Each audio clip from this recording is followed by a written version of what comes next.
Good morning. It's Tuesday. It's 10 a.m. It's time for coffee and conversations. Ooh, I should get like a Yeti with the church logo on it and then just every week. I won this at my conference that I went to 2 weeks ago. Training Leaders International. They do a kind of seminary education for people in impoverished areas and countries so that way they can get Bible teaching, Bible knowledge, all the various things that are helpful to a pastor. So they train pastors so they can go faithfully serve in their congregations. Fantastic ministry, and uses guys who have PhDs and all that kind of stuff to teach across the globe. So yeah, fantastic little ministry. Not little, kind of big. It's affiliated with Master's Seminary and those guys. Anyhow, good morning, Jill. Good morning, Allison. I hope you all have your coffee. Well, Allison, I know you don't have coffee. Hopefully you got your water. Jill, hopefully you have your coffee. If my mother's watching, which I doubt she is, she has her Diet Coke. Anyhow, it's time for coffee and conversations. Hello, Blair. What does Blair drink in the morning? Karen drinks coffee. Jill drinks coffee. Allison drinks tea. What does Blair drink? With his fancy airplane picture. Anyhow, announcements. Right now, media, actually, I know I talked about that, I think it was last week or whatever. Here's the benefit of it is you can go and watch things that give you introductions to books of the Bible. Not look at the book, that's John Piper. The Bible Project. There's a series of videos on there that kind of give you overviews of each book of the Bible. And as we're going through the minor prophets, through this inductive study, it'd probably be worth your time to watch those to help give you a better understanding of each of the books of the Bible as we go through them. It'd be worth watching all of them so you get a big picture of the whole of the Bible. It's not just independent, standalone things. They are written by individual authors, but there is a big unified theme along with it. Blair's drinks coffee. Smart man. Okay. And then we talked about book of the month, and this is the book of the month. Hopefully you saw it on Sunday. And I know the actual book has been checked out because I told someone they should check it out and I handed it to them. And so they have it. But then we also have these things, which do you guys remember what these are? Who has a CD player in their car anymore? Actually, both our cars do, but that's because our cars are old. So check it out. If you want to read it, you can buy it. You can get it on Amazon. You can get Kindle copies. I think my personal copy is a Kindle copy.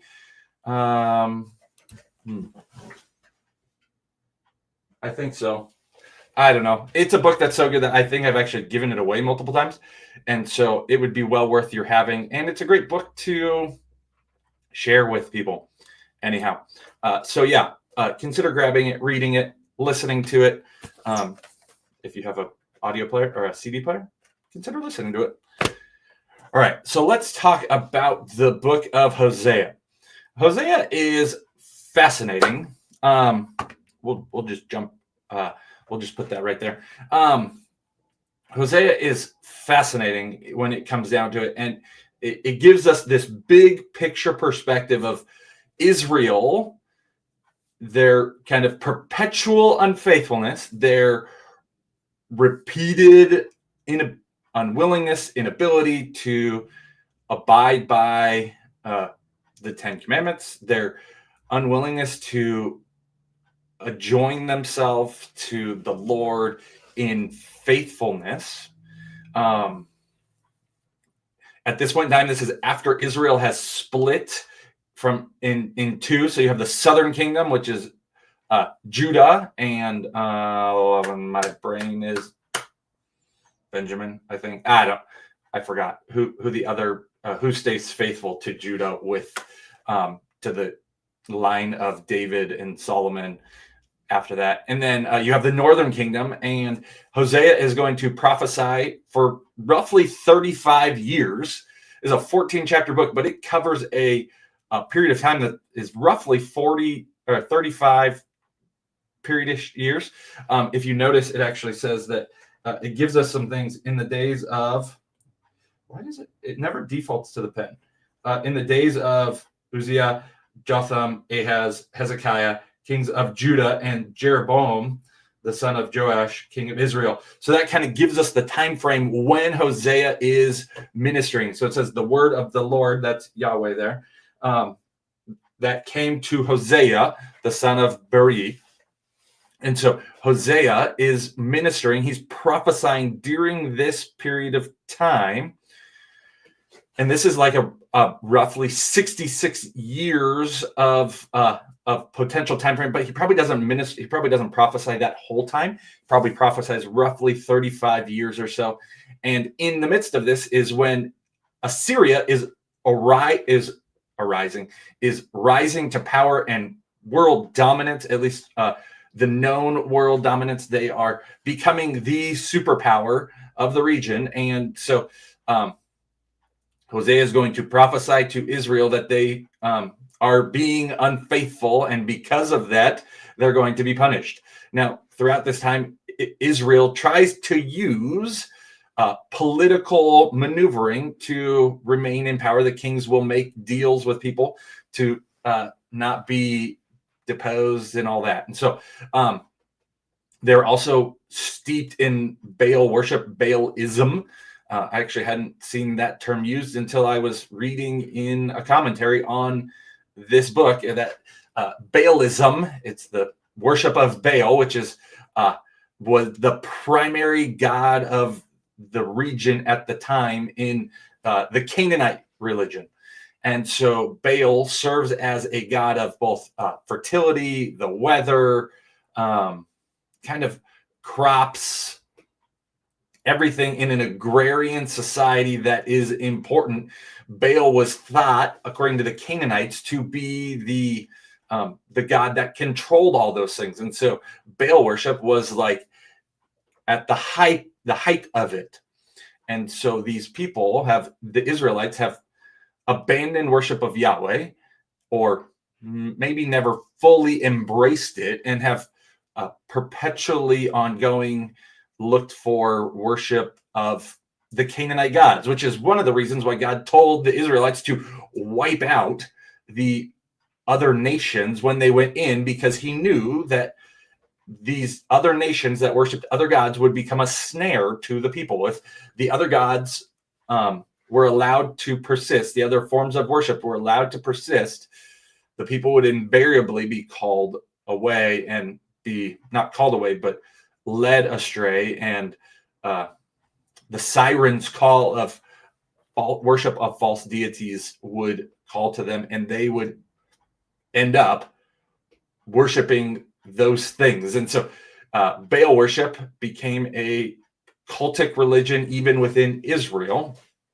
and they would do a variety of things. And one of the things they would even do is they would have these cult prostitutes, where individuals would go do what you do with a prostitute, with the hope that by doing this act, it would kind of rouse Baal and the other gods to act in similar ways, which would then produce crops and fertility, and it would then spill out onto the people and their prosperity.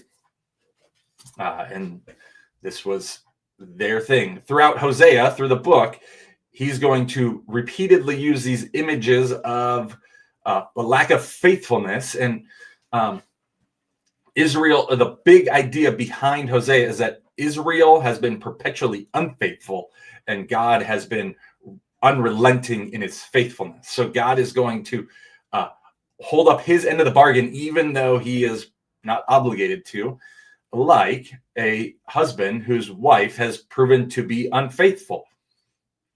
That husband is under no obligation to maintain the marriage covenant if his wife has broken it. That's what's happening in Israel. Israel was married to God, spiritually speaking, not literally, but that's the image that is used. There's a covenant vow, an agreement between the two, and one party has proved to be unfaithful to that vow, and the other party has proven to unrelentingly be faithful to it, even when they are not obligated to. And so God is going through the prophet Hosea, going to repeatedly bring up Israel's unfaithfulness. And Hosea is going to warn and urge the people to be faithful to God and to walk with him. And the funny thing about Hosea is that he's going to actively live this out. Whenever someone tells you they want to be a prophet, you need to ask them a couple things. Do they want to marry an unfaithful wife? Do they want to walk around naked? Do they want to lie on their side for years on end? Do they want to eat food cooked on poop? Whenever someone fancies themselves a prophet, I think, have you read the Old Testament prophets? Whenever it's like, I'm a prophet, in the way that the Old Testament had prophets, like, did you read what they did? Did you read what they had to go through? There is one thing to say, like the Lord motivates me to be prophetic in that I urge people to heed the word of the Lord. That's what the prophets did. But there's also the Old Testament prophets, they like physically lived out many of their aspects of the prophecies that were being made. They were physical, tangible examples of what happened or what was going to happen. And it's like, is that really what you want? Do you really think that's what God has called you to? We don't have prophets like that anymore. I'm fairly certain that office has closed since the word of the Lord, the canon is closed. We don't have those kind of prophets anymore. The foundation of the church was built on the apostles and the prophets. And so since the church has been established, those offices did their job, which was to build the foundation upon which the whole body, the whole building, the temple of the Lord, as the people of the Lord would be built upon. And so now we have evangelists and pastors, teachers as the offices of the church. Apostles and prophets in those sense from the Bible time, from the New Testament era and prior to that have ceased. Now, some people will function prophetically in that they will say, hey, if you don't walk according to the Lord, there could be consequences. That would be well within the appropriate bounds modernly. And there are people that go like the apostles did, like missionaries, but they are not apostles in the same sense that the apostles laid the foundation. And so we would just call those missionaries evangelists.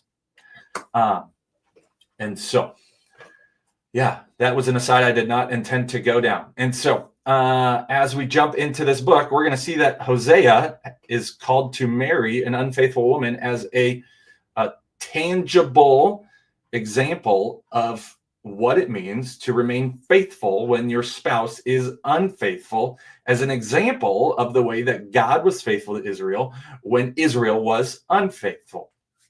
Now, in the book, he's going to use the term Ephraim to refer to Israel. So we don't, I don't know how often the term Israel is used in the book. It might not actually be used at all.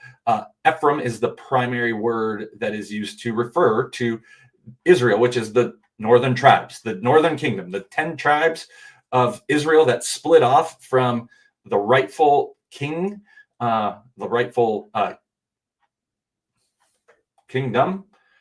What is the term for a king's lineage? The rightful line of kings. They have rebelled, and so they are off worshiping other gods and no longer faithful to the Davidic line, no longer faithful to the king of the line of David. So Israel is going to experience the consequences of their unfaithfulness.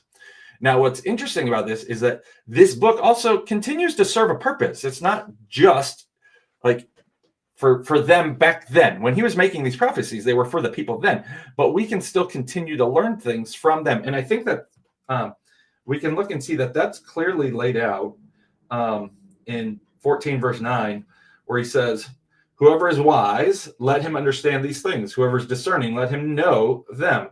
For the ways of the Lord are right, and the upright walk in them, but transgressors stumble in them. And so when we think about, can I jump back? Ooh, oh, I don't want that. When we think about, good grief, there we go.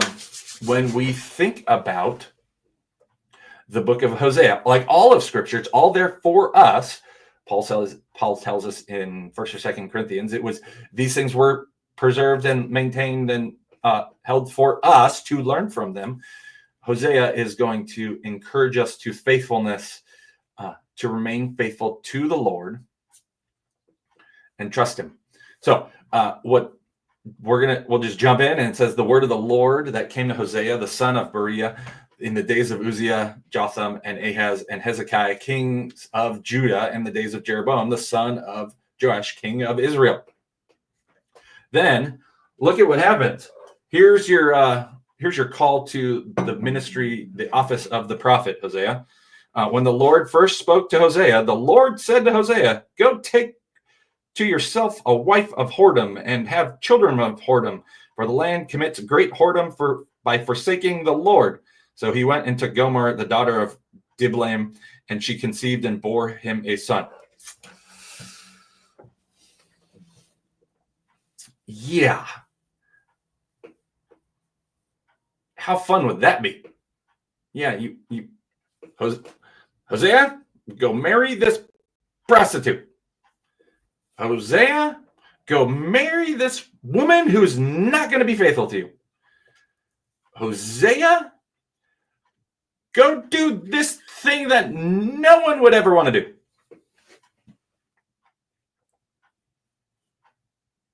And what does he do? He actually does it. You have to wonder what was going on in his head when he heard the Lord say that. Sometimes the Lord asks us to do very tough and difficult things. Sometimes he asks us to do things that confound the mind. Very few have had this type of call. Sometimes people will get married and you'll be like, I'm not sure how this is going to turn out. This might not end well. This one, it's like, well, we know how this is going to end. Like, go take to yourself a wife of whoredom and have children of whoredom. Like, God is telling him, not only is this her past inclination, her past disposition, but this is how she's going to act in their marriage.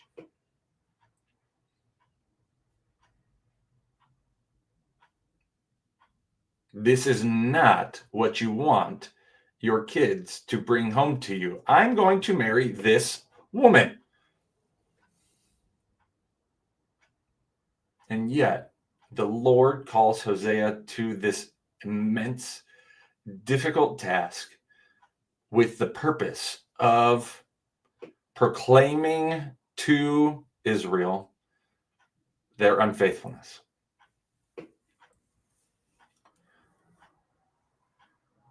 God is going to be at work in this act, in this divine call.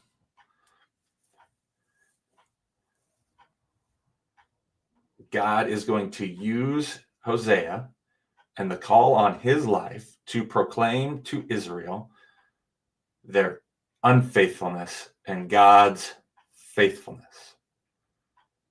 Friends, that is a staggering truth, that in the midst of our unfaithfulness, in the midst of the people of God's unfaithfulness, God is faithful. Because, friends, let's be honest, we are often unfaithful. We are often people who are prone to wander. There's a new coffee shop over off Kent Kangley. It's called Woods Coffee. It's right across from the fire station. And they have this hat in there, and it says prone to wander. And I'm like, I think I need that hat. just as a reminder that like we are prone to wander. Lord, I feel it. Prone to leave the Lord I love. Like Israel repeatedly wandered.